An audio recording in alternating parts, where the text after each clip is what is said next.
Hello, नमस्कार दोस्तों। मैं अर्पित शर्मा स्वागत करता हूं आपके अपने यूट्यूब चैनल श्री क्लासेज में। इस क्लास में हम राजस्थान चतुश्रेणी कर्मचारी भर्ती, पुलिस कांस्टेबल एवं वाहन चालक के लिए महत्वपूर्ण टॉपिक समय, चाल एवं दूरी डिस्कस कर रहे हैं, जिसकी आज ये फोर्थ क्लास है। इससे पहले हमने इस टॉपिक की 3 क्लासेज ले ली, जिसमें बेसिक टू एडवांस क्वेश्चन को सॉल्व करना सीखा है। तो आज की क्लास थोड़ी हमारी लेट हो गई, क्योंकि आज सुबह मेरे को कहीं जाना था।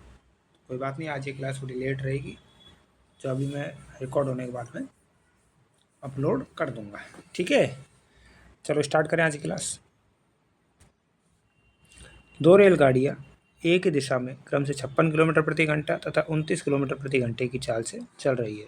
तेज चलने वाली गाड़ी धीमे चलने वाली गाड़ी में बैठे एक व्यक्ति को 10 सेकंड में पार कर लेती है। तेज चलने वाली गाड़ी की लंबाई कितनी है?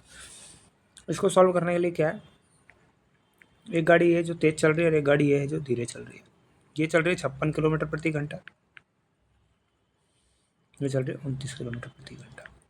तो एक ही दिशा में कोई गाड़ी चल रही है, तो जो तेज चलेगी वो छोटी गाड़ी को जल्दी क्रॉस करेगी, तो उसकी लंबाई के बराबर में डिफरेंस आएगा, दोनों की लंबाई का डिफरेंस आएगा। ठीक है, अब देखते हैं। सबसे पहले तो क्या करें, इसकी 1 मीटर प्रति सेकंड की चाल निकालते हैं। क्यों? क्योंकि हमें यहाँ टाइम दिया हुआ है।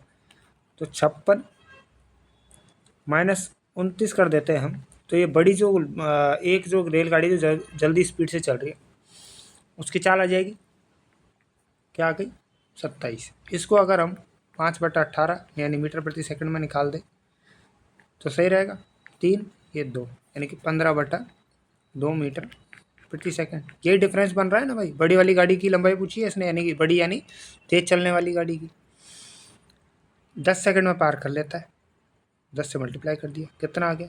5, 15, 5, 75 मीटर की क्या है उसकी लंबाई है। ये होती है एक सापेक्ष चाल वाला टॉपिक है, जिसको हम अब स्टार्ट कर रहे हैं। ठीक है ना, ये तो समझ में आएगा। अब पर 56 में से 29 कैसे माइनस किया, क्यों किया? ठीक है, बड़े अगले प्रश्न की ओर। 45 किलोमीटर प्रति घंटे की चाल से चलने वाली बस 150 मीटर आगे उसी दिशा में जा रहे एक ट्रक को 30 सेकंड में पार करती ट्रक की चाल क्या होगी? 45 किलोमीटर प्रति घंटा है, 5/18 कर दिया, ये हो गया 5 बार, ये हो गया 2 बार, टोटल हो गया 25/2 मीटर प्रति सेकंड। कितने सेकंड में पार करता है? 30 में, 30 से मल्टीप्लाई कर दिया, कितनी बार हो गई? 15 बार। 15 गुणा 25 करेंगे, 15 5 75, 7, 15 दूना 30 और 7 37, 375 मीटर की दूरी तय कर ली किसने? बस ने। ठीक है, अब क्या करेंगे? 375 टोटल दूरी है, इसमें 150 मीटर की तो ये दूरी है, तो 375 माइनस 150 यानी कि 225 मीटर की दूरी किसने किसने तय करी है? ट्रक ने तय करी है। 225 मीटर की दूरी ट्रक ने ही तय करी है। तो 225 कितने सेकंड में?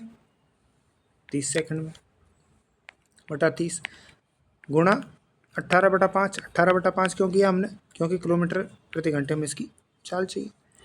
गुणा करो, इसको काटो, 4 5 15 30 45, 15 दूना 30, 9 से ये 3 27 बार। ठीक है, 9 3 27, तो 27 किलोमीटर प्रति घंटा क्या आ गई इसकी ट्रक की चाल आ गई। भाई सबसे पहले हमने क्या किया, इसका मीटर प्रति सेकंड निकाला और ये टोटल दूरी जो बस के द्वारा तय की गई थी वो निकाल ली। अब इसमें से बस के द्वारा तय की गई दूरी टोटल ये हो गई, इसमें से मान लो 150 मीटर का तो पहले से ही ट्रक आगे चल रहा था अपने, तो ट्रक के बराबर पहुंचने के लिए उसने 375 मीटर की दूरी तय की है। ठीक है, तो एक्स्ट्रा किलोमीटर कितना, एक्स्ट्रा मीटर कितना चला? 225। 225 कौन चला था? ट्रक चला था, तभी तो इसको चलना पड़ा इतना। ठीक है, बढ़िया। अगले प्रश्न की ओर। एक जीप एक कार का पीछा कर रही है जो जीप से 5 किलोमीटर आगे है। चाल 90 किलोमीटर प्रति घंटा, 75 किलोमीटर प्रति घंटा है। जीप कार को कितने मिनट में पकड़ लेगी? देखिए भाई, 5 किलोमीटर की दूरी करनी है, ये 90 है और ये 75 है, तो कितना किलोमीटर का डिफरेंस है? 15 गुणा 5/18, ये मीटर प्रति सेकंड में आ जाएगा। ठीक है, 5 बार ये 6 बार। ये मीटर प्रति सेकंड में हमसे पूछा किसमें, मिनट में, तो 60 से गुणा कर देंगे। 25/6 गुणा 60, 10 बार, यानी कि 250 मीटर। ठीक है, 1 मिनट में कितना चलेगा, 250 मीटर चलेगा। 5 किलोमीटर चलने के लिए 5 किलोमीटर मीटर को मैं कन्वर्ट कर दूँ, 5000/250। समझ में आ गया। 25 से 20 बार, कितनी देर हो गई, 20 मिनट का समय लगेगा। यही आपका आंसर है। बढ़ेगा अगले प्रश्न की ओर। पी तथा क्यू 27 किलोमीटर की दूरी पर है। दो रेलगाड़ियाँ क्रमशः 24 किलोमीटर प्रति घंटे और 18 किलोमीटर प्रति घंटे की गति से एक स्थान पी तथा क्यू से चलती है। एक ही दिशा में चलती है। यदि क्यू से आगे आर बिंदु, अब देखिए भाई, ये है, ये बिंदु है पी, ये बिंदु है क्यू, और यहाँ से आर, यहाँ पे मिलती है। इनके बीच की दूरी कितनी है, 27 किलोमीटर की दूरी। जब ये पी चलता है, ये तो चलता है 24 की स्पीड से, और क्यू चलता है 18 की स्पीड से। ठीक है, तो डिफरेंस देख लें, डिफरेंस कितना है इसका, 6 की स्पीड है, 6 किलोमीटर प्रति घंटे की चाल से चलता है। ठीक है, तो इस 27 किलोमीटर की दूरी तय करने में कितना देर लगेगी, देखिए 6 की चाल से चलता है, तो 27 किलोमीटर की दूरी तय करने में बटा 6 कितना हो गया, 9 बार, ये 2 बार, 9/2 घंटे लगेंगे। और ये 18 की स्पीड से चलता है आगे, तो 9/2 घंटे में ये कितनी दूरी तय कर लेगा, इसको 18 से गुणा कर दो, 9 बार, कितनी दूरी तय कर लेगा, 81 किलोमीटर की दूरी तय कर लेगा। समझ में आया नहीं आया भाई। ये जो डिफरेंस है, ये 6 किलोमीटर एक्स्ट्रा है, ये यहाँ से यहाँ आने के लिए 9/2 घंटे लगते हैं। अब 9/2 घंटे में ये भी तो कुछ आगे बढ़ेगा, तो ये आगे कितना बढ़ेगा, 9/2 गुणा 18 की स्पीड से, तो 81 किलोमीटर आगे बढ़ जाएगा ये। ठीक है कि नहीं है, सही है, समझ में आ गया। 81 इसका आंसर हो गया। बढ़े अगले प्रश्न की ओर। अमन और नमन एक ही समय में क्रमशः 40 किलोमीटर प्रति घंटा 50 किलोमीटर प्रति घंटे की गति से चलना प्रारंभ करते हैं। यदि यात्रा पूरी करने में अमन को नमन से 15 मिनट अधिक लगती है, तो कुल यात्रा कितनी है। तो देखिए भाई, x/50 को दूरी है, दूरी पूछ रहा है, माइनस x/40 क्या है, ये 15/60 के बराबर रहेगा। ये चीज़ दे रखी है आपको, यहाँ से 200 ले लिया, ये हो गया 4x, ये हो गया 5x बराबर 15/60। ये बच गया x, x/200 बराबर 15/60। एक जीरो से एक जीरो कट गई, 3 बार, 10 बार, 3 से 5 बार, तो x बराबर कितनी आ गई, 50। क्या पूछा आपसे, x बराबर ही पूछा है, तो x क्या है, इसकी कुल दूरी है, 50 किलोमीटर की दूरी आपका आंसर हो जाएगा। समझ में आ गया। बढ़े अगले प्रश्न की। दो ट्रेन किसी स्थान से दो समांतर ट्रैकों पर समान दिशा में चल रही है, क्रम से 45 किलोमीटर प्रति घंटा प्लस 40 किलोमीटर प्रति घंटा। इन दोनों की जो दूर चाल है, इनके बीच में डिफरेंस कितने का, 5 किलोमीटर। 5 किलोमीटर के हिसाब से 45 मिनट में कितनी दूरी तय करेंगे, 45/60, यानी कि 3/4, 15/4 हो गया। 15/4 का मतलब होता है 3.75 किलोमीटर। यही आपका आंसर है।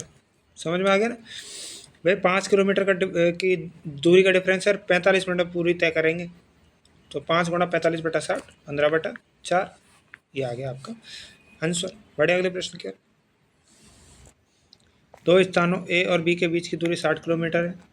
दो कार एक ही समय पर ए एवं बी से चलना शुरू करती है, 35 किलोमीटर प्रति घंटा तथा 25 किलोमीटर प्रति घंटे की गति से चलती है। यदि दोनों कार एक ही दिशा में चले तो कितना, देखिए भाई समय बाद, तो 60 हो गई, ये हो गया ए, ये हो गया बी। ये चलता है 35, ये चलता है 25, कितना किलोमीटर, 10 किलोमीटर प्रति घंटा है। कितने किलोमीटर की चेक करनी है, 60 की, कितना घंटा लगेगा, 6 घंटा लगेगा। आपसे ये पूछा गया और कुछ नहीं पूछा गया। समझ में आ गया। बढ़े अगले प्रश्न की ओर। दो रेलगाड़ियाँ 35 किलोमीटर प्रति घंटा तथा 71 किलोमीटर प्रति घंटे की गति से समान दिशा में चल रही है। तीव्र गति वाली रेलगाड़ी धीमी गति वाली रेलगाड़ी में बैठे गए व्यक्ति को 48 सेकंड में पार करती है। तीव्र गति की रेलगाड़ी की लंबाई क्या है? ये पहला वाला जो क्वेश्चन किया था उसके जैसा है। 71 माइनस 35 कितना बच गया? 36 बच गया। इसका मीटर प्रति सेकंड निकाल दो, 5/18, यानी कि 10 मीटर प्रति सेकंड चलती है और 48 सेकंड में पार करेगी। तो कितना हो गया? 10 गुणा 48, 480 मीटर की आपकी बड़ी बड़ी रेलगाड़ी, यानी कि जो तीव्र गति से चल रही उसकी लंबाई हो गई। समझ में आ गया? बढ़े अगले प्रश्न की ओर। 2 रेलगाड़ियाँ 42 किलोमीटर प्रति घंटा तथा 84 किलोमीटर प्रति घंटे की गति से समान दिशा में चल रही है, जिनकी लंबाई 320 और 330 मीटर है। तेज गति वाली रेलगाड़ी धीमी गति वाली रेलगाड़ी को पार करने में कितना समय लेगी? तो कितने का? एक दिशा में जा रही है, ए और बी मान लो। ये 84 चलता है, ये 42 चल रहा है। कितने का डिफरेंस है? 42 किलोमीटर का डिफरेंस है। 5/18, 3 बार, ये हो गया 14 बार, नहीं सॉरी 6 से कट गया ना, 7 बार। 7 5 35/3 मीटर 1 सेकंड में चलती है। कितना चलना है? 320 और 380, यानी कि 700 मीटर चलना है। ठीक है, 320 और 380 700 मीटर चलता है। 700/35/3, ये 3 नीचे का है, ऊपर चला जाएगा, गुणा 3 हो जाएगा। 35 से 2 बार कटेगा, 20 कितना सेकंड? 60 सेकंड का समय लगेगा भाई। यही आपका आंसर हो जाएगा। ठीक है, 60 सेकंड आपका क्या हो गया? आंसर हो गया। बढ़े अगले प्रश्न की ओर। एक कार 60 किलोमीटर प्रति घंटे की गति से चलती है एवं एक विशेष दूरी 1 घंटे में तय करती है, यानी दूरी कितनी हो गई? 60 किलोमीटर की। 40 किलोमीटर प्रति घंटे की गति से चलती है, तो दूसरी कार कितने समय लेगी? तो 40 के हिसाब से चलेगी तो क्या हो जाएगा? 1.5 घंटे, यानी 1.5 घंटे हो जाएंगे। समझ में आ गया? यही आपका आंसर है। बस इतना सही था। बढ़े अगले प्रश्न की ओर। तो आज की क्लास यहीं कंप्लीट होती है। आज हमने इसमें सापेक्ष चार्ज से रिलेटेड कुछ क्वेश्चंस किए हैं, जिसमें एक ही दिशा में जो गाड़ी या रेलगाड़ी या कार या बस चल रही है उस टाइप के क्वेश्चन सॉल्व किए। कल हम जो अपोजिट डायरेक्शन में जो ट्रेन या बस या कार चलती है उनसे रिलेटेड क्वेश्चंस को सॉल्व करेंगे। आज बड़ी क्लास थोड़ी सी जल्दी कराई है। अगर आपको कोई भी डाउट रहा हो तो कमेंट बॉक्स में लिख दे। थोड़ा सा डिस्टर्बेंस भी था, क्योंकि एक्चुअली मैं ऑफिस में था अभी, तो सुबह क्लास नहीं बना पाया था। तो मैंने कहा अभी ये क्लास बना के और जल्दी से आपके लिए अपलोड कर रहा हूँ। ठीक है, फिर मिलते हैं शाम वाले पेपर में। शाम को आपको पता हो तो ठीक है, नहीं तो मैं बता दूँ, शाम को हम पटवारी के लिए मॉक टेस्ट कर रहे हैं इसी चैनल पे, जिसमें अभी तक हमने 7 मॉक टेस्ट कर लिए हैं। आज 8वां नंबर का मॉक टेस्ट करेंगे। ठीक है, जो भी पटवारी का फॉर्म भरा है या पटवारी की तैयारी कर रहा है तो वो मॉक टेस्ट ज़रूर दे, जिससे क्या आपकी एक्यूरेसी और एनालिसिस अच्छा हो जाएगा एग्ज़ाम के अंदर। ठीक है, फिर मिलते हैं नेक्स्ट वीडियो में। जय हिंद, जय भारत।